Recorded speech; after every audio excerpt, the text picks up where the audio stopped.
দাই দিয়ে আমরা 4টা প্রেপোজিশন এর ব্যবহার বেশিরভাগ জানলেও আরও কিছু প্রেপোজিশন রয়েছে যা জব, অ্যাডমিশন এবং দৈনন্দিন জীবনে ইংলিশে কথা বলার জন্য গুরুত্বপূর্ণ।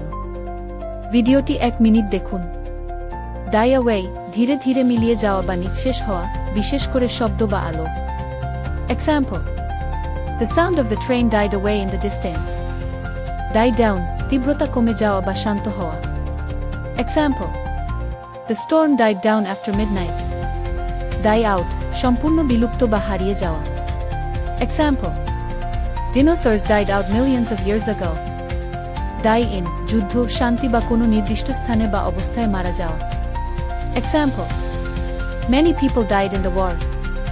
Die at, নির্দিষ্ট বয়সে বা স্থানে মারা যাওয়া।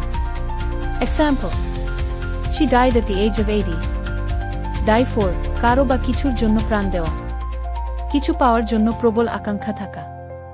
Example: I'm dying for a cup of tea. Die over, কোনো কিছু নিয়ে অতিরিক্ত উত্তেজিত বা পাগল হওয়া, হাস্যরসাত্মকভাবে। Example: Fans are dying over the new movie trailer. নতুন চ্যানেল, তাই সাবস্ক্রাইব করে সাহায্য করুন। ধন্যবাদ।